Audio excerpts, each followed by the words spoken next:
You're about to kill a man you've never met, steal everything he owns, and burn his village to the ground. But first, you need to survive the next 14 days at sea without starving, freezing to death, or being thrown overboard by your own crew. Because nobody talks about this part. A Viking raid isn't 3 minutes of axe swinging glory. It's 2 weeks of rowing until your hands bleed, eating moldy fish, and praying the shore you finally reach has anything left worth taking. Welcome to the North Sea, late summer 871. You're one of 40 men crammed into a longship, barely 60 feet long, and you're about to learn why most Vikings died poor. You wake up before dawn to someone's boot in your ribs. No bunks, no hammocks. You slept on the deck between the rowing benches, wedged against the man next to you for warmth. Soaked through from seawater that sloshed over the sides all night. Your clothes haven't been dry in 6 days.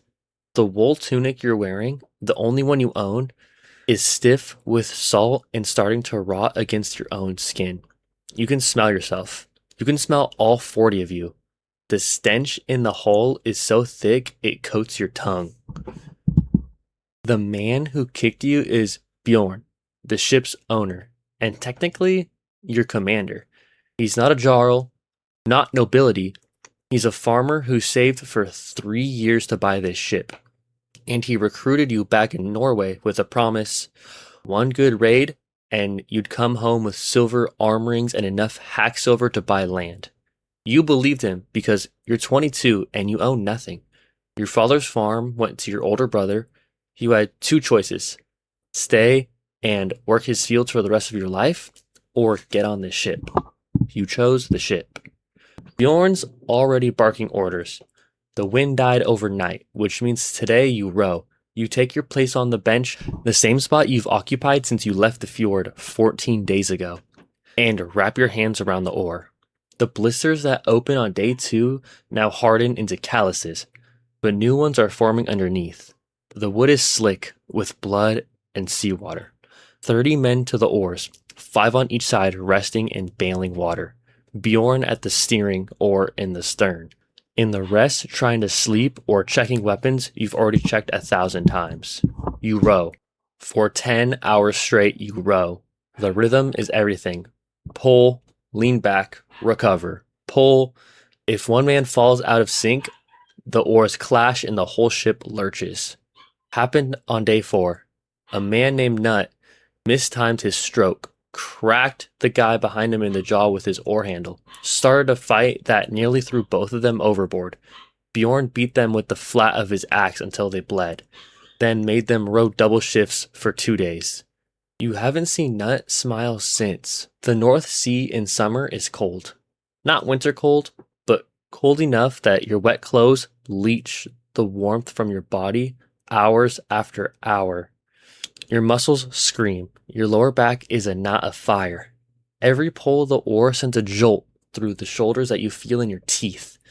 This is the part the scolds never sing about. The poets back home tell stories of berserkers howling in battle, of warriors so fearless they laugh at death. They don't mention the 2 weeks of rowing to get to the battle. They don't mention the most men on these raids never draw their sword at all. They just row and then row home empty-handed because the town they hit had already been raided a month before. You're not a warrior, you're an engine. Human muscle powering 60 feet of oak across open ocean. Around midday, the food comes around. 1 meal, dried fish that's gone soft and fuzzy with mold, a chunk of hard bread, a swallow of sour ale from a shared skin. You eat the fish even though it tastes like death. You have to. Men have already started to look gaunt. 3 days ago, a younger kid couldn't have been more than 16. Got so weak from hunger he collapsed on his oar. Bjorn didn't stop. Didn't even slow down.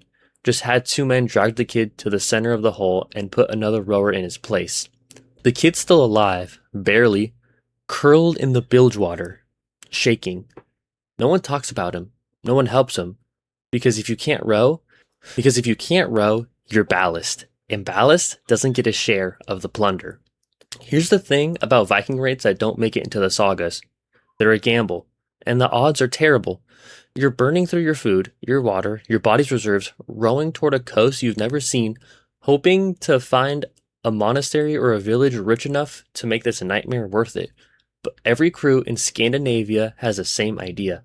The easy targets on the English coast have been hit a dozen times. Lindisfarne, the monastery everyone talks about, that was raided 80 years ago. It's picked clean. Most of the coastal villages now have warning beacons. Some have walls, some have their own warriors waiting.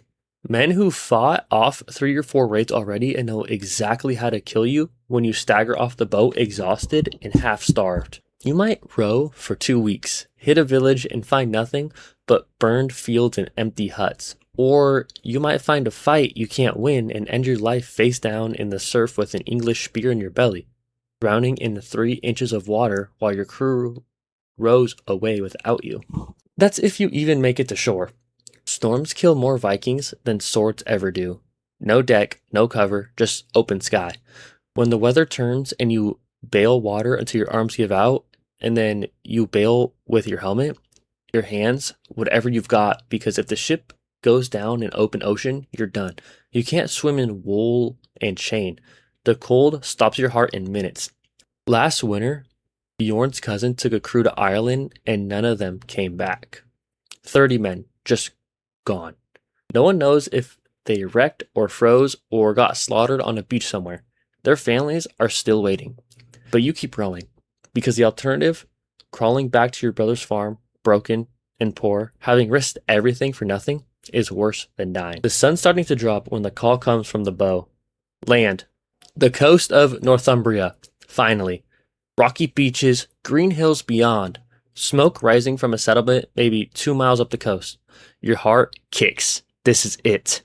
This is what you rode 2 weeks for. Bjorn doesn't go straight in. He's not stupid. The ship tracks along the coast just around a bow shot. And everyone's watching that village. How big is it? Do you see movement? Livestock? Are there ships pulled up on the beach, which would mean warriors?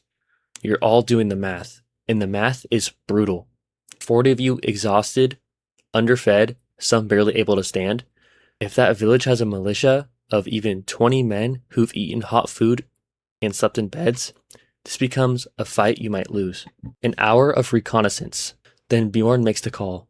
We beach north of the village, hit it at dawn when they're still asleep, take everything that moves, and we're back on the water before midday. If it goes well, you're rich. If it doesn't, you're dead or enslaved, and your family back home will never know which. The ship turns toward shore. This is the moment that separates the lucky from the drowned. Landing a longship on a foreign beach in fading light is an art. Too fast, you wreck the hull on rocks.